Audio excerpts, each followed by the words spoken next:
para todo lo que es la arteria carótida externa, sus colaterales. Ustedes ya hicieron el análisis de sintetizar la información de las principales 5.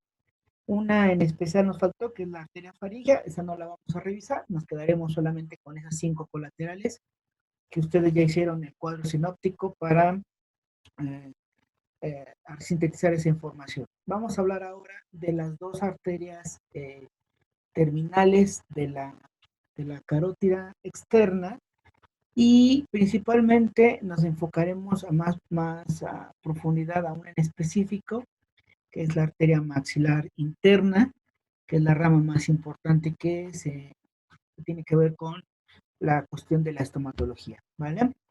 Entonces, la arteria, les decía, la arteria carótida externa va a tener dos, este, dos arterias terminales, es decir, hasta el final de su recorrido, que son la arteria, la primera es la arteria temporal superficial, aquí la estamos viendo. Vamos a colocar un poco aquí el cráneo para que lo puedan ver su recorrido, ¿vale? Entonces, la arteria temporal superficial prácticamente se va a originar a la altura del cóndilo de la mandíbula. Aquí lo podemos apreciar, ¿no? Recuerden, aquí está nuestro cóndilo, ¿vale? Entonces, aquí está nuestra arteria temporal superficial, ¿vale? Prácticamente a la altura del cóndilo de la mandíbula, y va a tener una dirección primero ascendente y en un sentido hacia afuera para dirigirse a lo que es la parte lateral de la región de nuestro cráneo, ¿sale? Prácticamente va a dar irrigación, perdón, a la zona un poco de el arco cigomático, pero principalmente a la región auricular, y también a una parte de la región parotídea, ¿vale? Es una arteria de un recorrido un poco largo y que va a terminar por anastomosarse o unirse con la arteria occipital y con ramos también de la maxilar interna, como es la temporal anterior, ¿ok? Entonces, esta arteria temporal superficial, a su vez, también va a tener diferentes ramos colaterales. Los primeros los vamos son 4, no son como tales unas arterias de grosso calibre, por eso reciben el nombre de ramos, son porciones pequeñas que van emergiendo en el trayecto de esta arteria temporal superficial. Los primeros ramos colaterales van a ser los ramos parotídeos, la arteria facial transversa, la arteria cigomático orbitaria y la arteria temporal profunda posterior. ¿Ok? Son 4. Y finalmente tenemos una sola arteria terminal, que es la arteria o ramo frontal. Como su nombre le indica, prácticamente esta arteria se va a encargar de dar irrigación a la zona lateral de nuestro cráneo, principalmente al pabellón auricular, parte de la región cigomática y parte de nuestro que es la región lateral del cuero cabelludo. Entonces empezamos con los ramos parotídeos. Los ramos parotídeos van a nacer prácticamente a la altura de nuestra glándula parótida.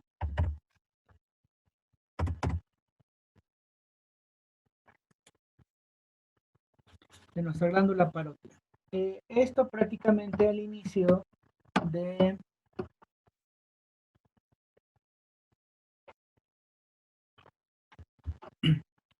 a la altura de la espesura, aquí está, justo en esta zona donde inicia el cóndilo de la mandíbula, prácticamente es el inicio del nacimiento de esta arteria, prácticamente, y entonces van a tener ramos específicos, estos ramos parotídeos, donde da irrigación directo hacia, aquí está nuestra arteria, prácticamente van a dar ramos de irrigación a la glándula parótida completamente.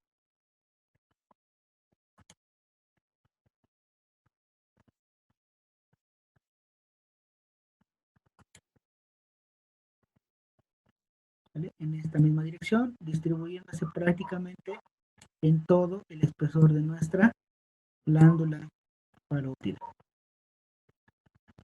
¿vale? Ok. Siguiente. La siguiente es la arteria facial transversa. Esta prácticamente van a ser cerca de lo que es nuestro cóndilo. Voy a cortar esta glándula que ya no nos va a servir. Aquí está, nuestra arteria facial transversa.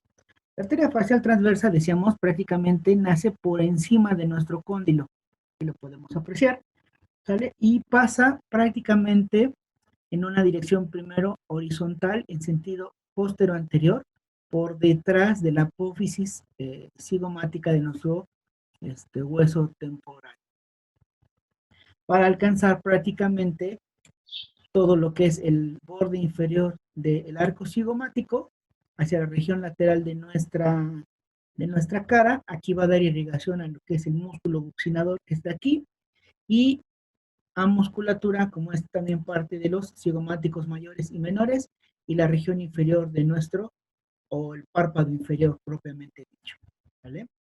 Aquí lo estamos viendo. Luego, la arteria cigomático-orbitaria prácticamente van a ser por arriba de esta, y va a dar a recorrer prácticamente sobre el arco cigomático en este sentido.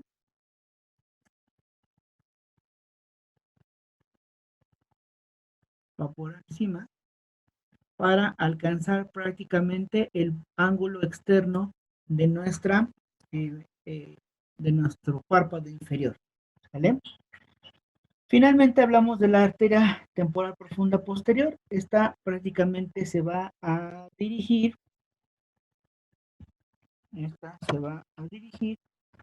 hacia,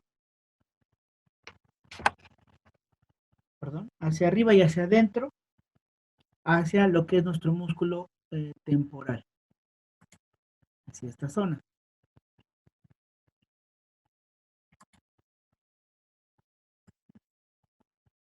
¿Vale? Prácticamente hacia esta zona, para dar irrigación a la aponeuritis del músculo y al músculo propiamente dicho.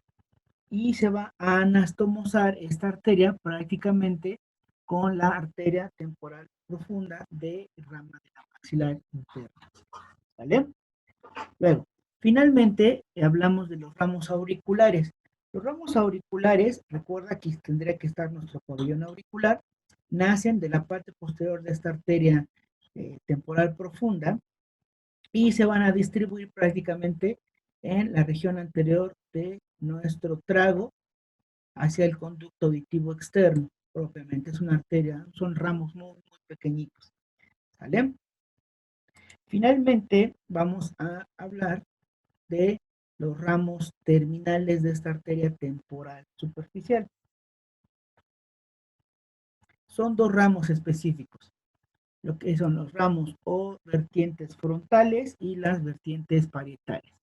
Entonces, hacia aquí lo vamos a analizar, aquí lo vemos claramente. Esta zona, este ramo terminal,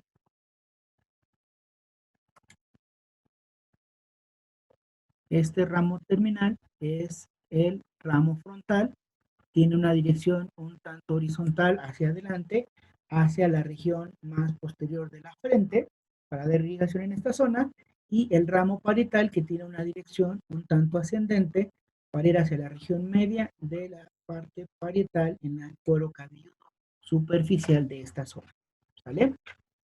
¿Dudas hasta aquí? No, profe, ya puede entrar. Ya pueden entrar. Disculpen si no les estoy haciendo mucho caso en el WhatsApp, pero es que si no, no se puede. Pues sí, pero sí se corta demasiado, profe. Sí, es que el problema de esto es que como entre ¿cómo se dice? Más participantes seamos, el audio se corta, no sé por qué, porque con el otro grupo que es menor el número de alumnos, no me reportan esto del audio cortado. Por eso les repito, estoy haciendo la grabación del mismo para que puedan tener acceso a la información y la puedan revisar, ¿no? Trataré de que ojalá esto se vaya resolviendo, pero es que así es.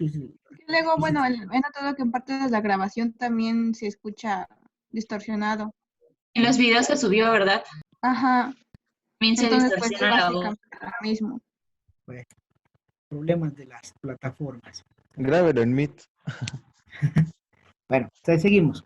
Entonces, por esta parte terminamos de revisar rápidamente lo que es la arteria temporal superficial. Vamos a dar cabida ahora a la arteria más importante que tienen ustedes que tener en cuenta como parte de su actividad profesional, que es la arteria maxilar interna. ¿Sale? Entonces, vamos a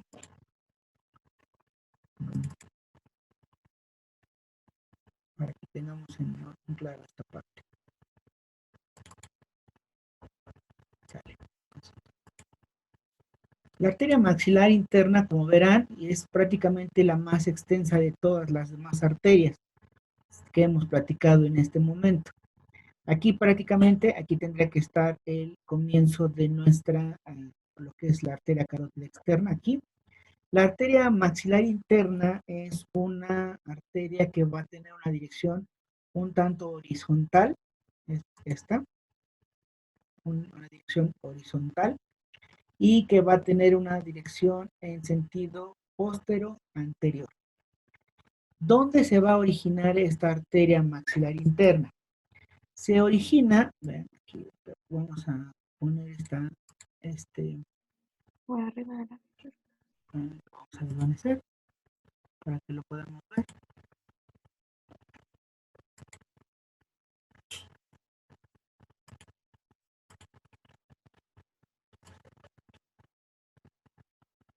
Entonces, aquí vemos nuestra arteria maxilar interna. Prácticamente, sí, aquí la están viendo, la arteria maxilar interna se va a originar a la altura del cuello del cóndilo de la mandíbula. ¿Sí? Espero que se ubiquen bien, ¿vale? Entonces aquí lo coloco esto para que se muestre. ¿Vale? Prácticamente a lo que es a la altura del cóndilo de nuestra mandíbula va a originarse. Esta zona en particular,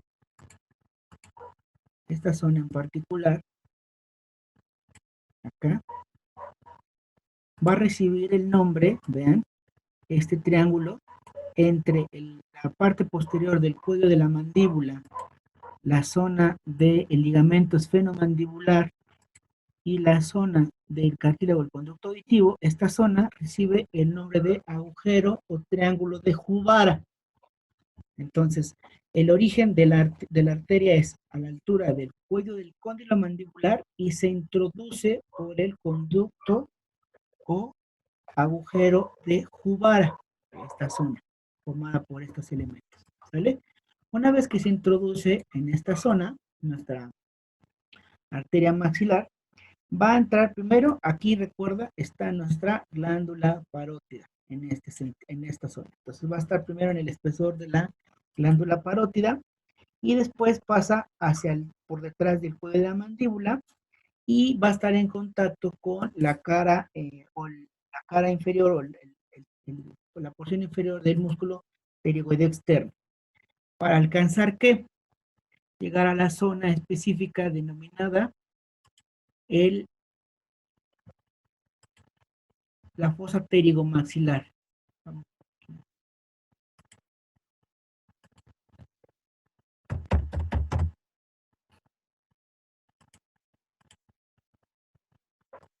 Entonces, prácticamente, aquí está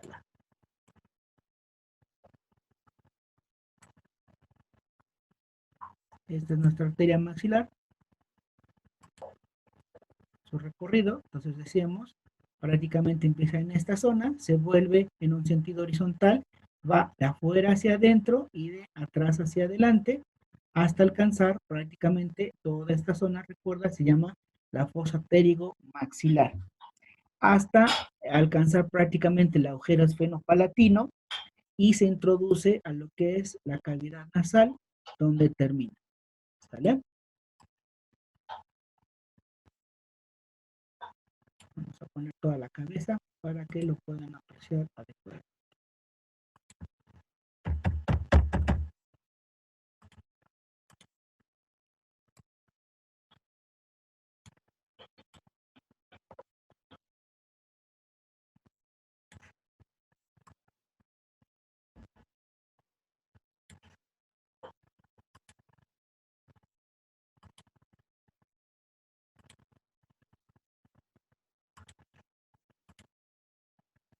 ¿Vale? Entonces vean, aquí está el recorrido de nuestra arteria. Prácticamente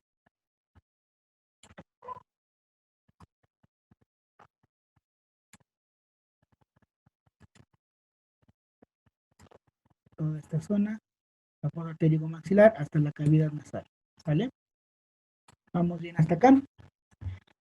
Entonces, a partir de todo este momento, nuestra arteria maxilar prácticamente va a emitir muchísimas ramas colaterales y solamente una rama terminal. Estas ramas colaterales prácticamente, al ser tantas, van a estar agrupadas en diferentes subgrupos. Entonces, al ser bastantes, las vamos a tener que agrupar en diferentes subgrupos para poderlas ir clasificando. Entonces, de todos los ramos colaterales, vamos a hablar entonces que las reagrupamos en 4 grandes grupos. El primero, el grupo ascendente, el grupo descendente, el grupo anterior y el grupo posterior. Repito, de todas las colaterales que tiene nuestra arteria, las tenemos que agrupar en 4 grandes subgrupos, dependiendo la orientación. Y van a ser los ramos ascendentes, los ramos descendentes, las ramas anteriores y las ramas posteriores. Y solo va a tener una arteria terminal, que es la arteria o rama esfenopalatina. ¿Sale? Entonces vamos a ir viendo primero cada una de las ramas de nuestra arteria. La primera arteria, aquí está nuestra arteria maxilar. Vean cómo algunas arterias prácticamente, así las podemos ir dilucidando, unas van hacia arriba, que son superiores, unas van hacia abajo, son inferiores, unas van hacia adelante, son anteriores, y unas van hacia atrás, son las ramas posteriores. ¿Sale?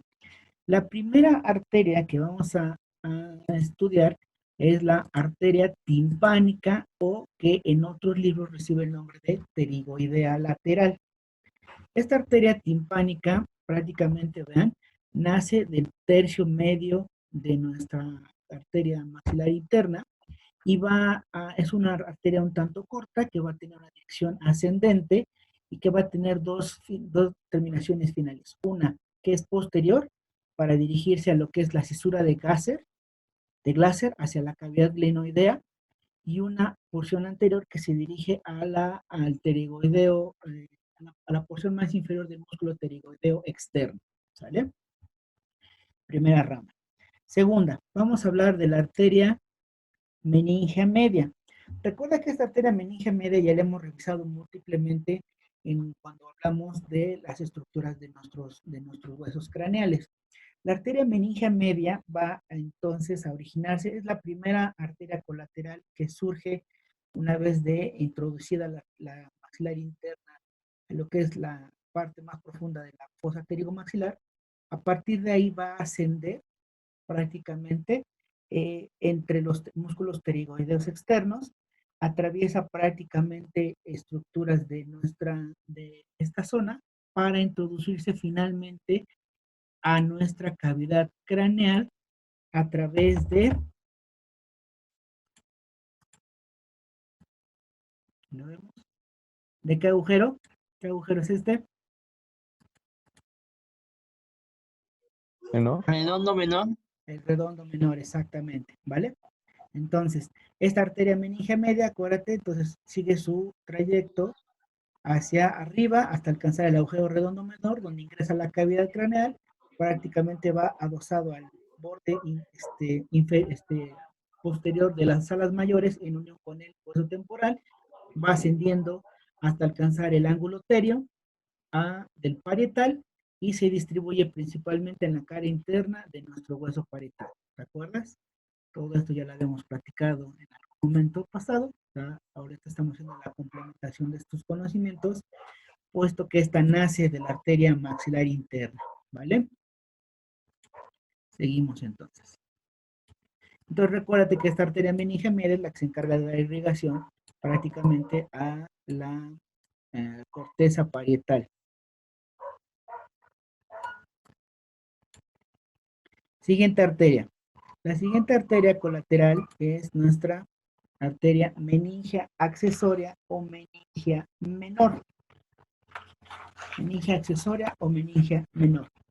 Esta prácticamente, vean, es la segunda en nacer en la porción más externa de la maxilar interna, y igualmente se tiene una dirección, como es una rama ascendente, se dirige hacia arriba para colocarse prácticamente a un costado de la meningia media. Vean, aquí la estamos viendo, se vuelve un tanto más anterior y finalmente se vuelve paralela a la arteria meningia media para introducirse a la cavidad craneal a través igual de nuestros huesos esfenoides, pero a través de qué agujero. Agujero oval. Exactamente. Acá está.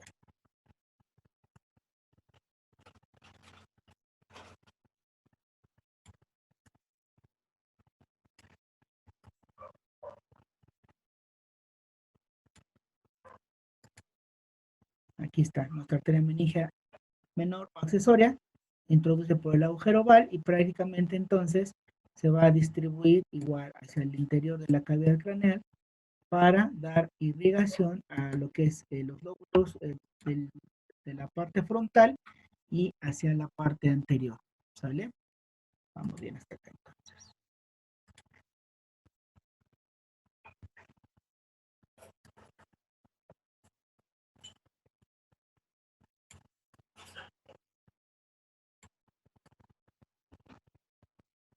Entonces ya revisamos la primera, que es la meningia media, ya revisamos la meningia accesoria, que ahora vamos a revisar la siguiente, que es la arteria temporal profunda posterior, que en algunos también le llaman anterior media. Hay variaciones en este sentido. Esta arteria nace prácticamente de un tronco común junto con la arteria maceterina, que es la que estamos viendo acá, ¿sale? Junto con la maceterina, prácticamente nacen de la misma forma, y se va a dirigir hacia arriba entre los dos músculos, entre los dos haces del músculo pterigoide externo, y va a dar irrigación prácticamente a la zona del músculo temporal en su parte anterior.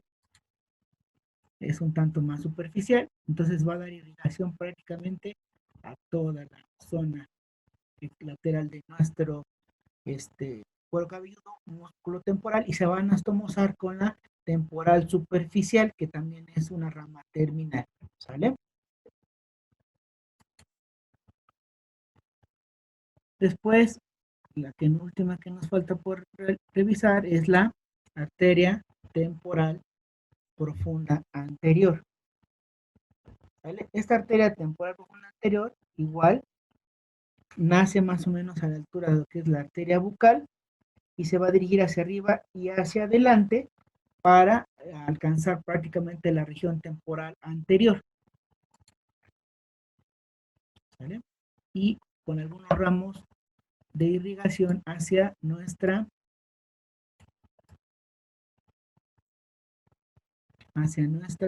zona de frontal. ¿Vale?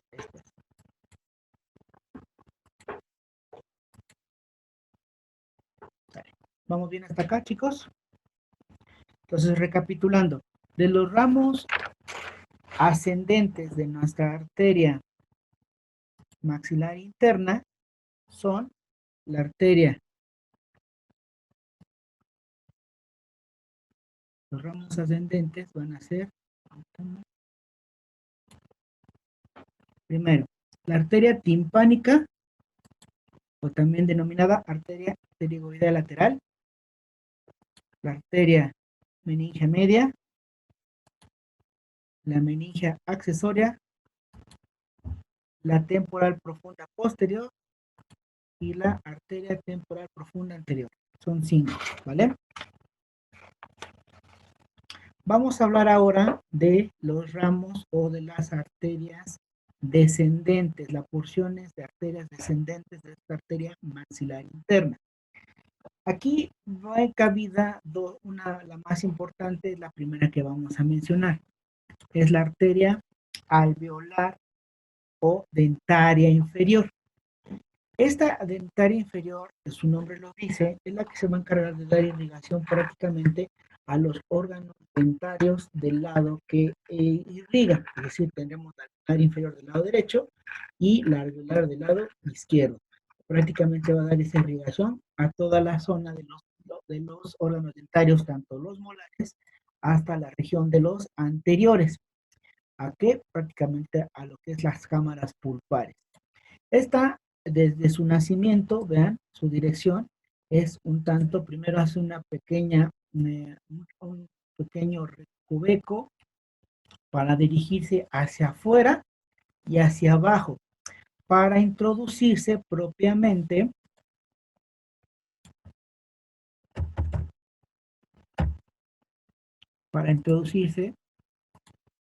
hacia la cara interna de nuestra rama. Y entonces, ¿cómo se llama este agujerito donde se introduce?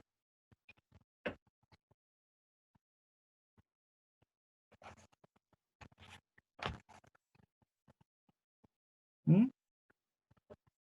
Aquí tenemos un referente en forma de pico. ¿Cómo se llama ese referente?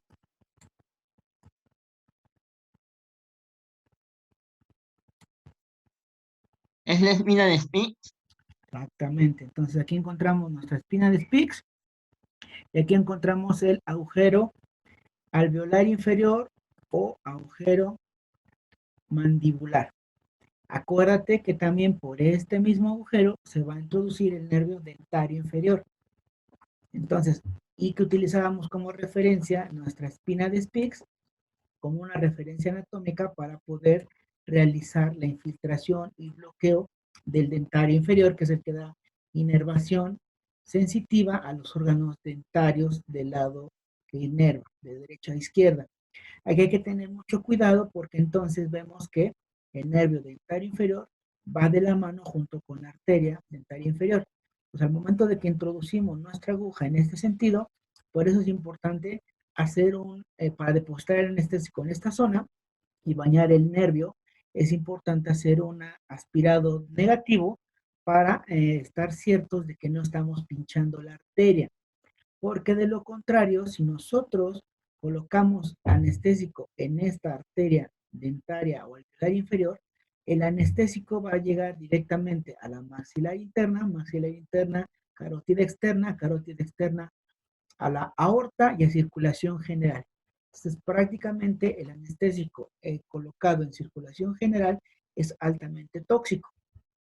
Entonces, así sea por mínima cantidad, lo estamos colocando en torrente circulatorio principal en una sola intención. Entonces, tenemos que tener cuidado cuando hagan la técnica de anestesia, que si bien nosotros buscamos bloquear el nervio, tenemos que tener en cuenta la peculiaridad anatómica de la conjunción entre el nervio y la arteria para evitar infiltraciones del torrente sanguíneo de anestésico que pueda generar en toxicidad para nuestro paciente, ¿sale? Entonces, una vez que ingresa esta arteria dentaria inferior o alveolar inferior en este agujerito, recorre prácticamente todo lo que es el cuerpo o la parte, el espesor del cuerpo de la mandíbula y va dando los ramos alveolares inferiores, tanto para los molares como para la región anterior. Aquí emite un pequeño ramo que va a terminar por salir a la altura del agujero mentoriano para dar irrigación a la zona de la piel del mentón y de los órganos dentarios anteriores que va acompañando. ¿Vale? Y entonces, durante su trayecto, asimismo, da pequeños ramos de irrigación. Primero, en esta zona para lo que es el músculo pterigoideo interno. En esta zona aquí, el músculo miloioideo, que es el músculo del piso de la boca. Da una ramificación hacia esta zona. Luego, decíamos, da irrigación para las pulpas de los dientes posteriores y finalmente, a la altura del agujero mentoniano, da irrigación para los dientes incisivos anteriores. ¿Vale? ¿Vamos bien hasta acá? La siguiente arteria que vamos a revisar es la arteria masseterina. La arteria masseterina, esta es una rama muy pequeñita, prácticamente, es una rama muy pequeñita, la cual se va a originar prácticamente en el tercio medio de nuestra arteria maxilar interna. Una vez desde que inicia ese tercio medio, vean, aquí está, va a tener una dirección horizontal hacia afuera para dirigirse a la altura de la escotadura sigmoidea. Acuérdate que la escotadura, aquí estamos viendo la arteria masseterina, la escotadura sigmoidea es aquella que se encuentra en el borde superior de nuestra rama mandibular. Una vez que alcanza la escotadura sigmoidea, hace una deflexión hacia abajo, emitiendo dos ramas para dar irrigación a la parte profunda de nuestro músculo massetero. ¿Sale, chicos? Ya está por concluir, tenemos menos de un minuto. Doy por concluida esta parte de la sesión y les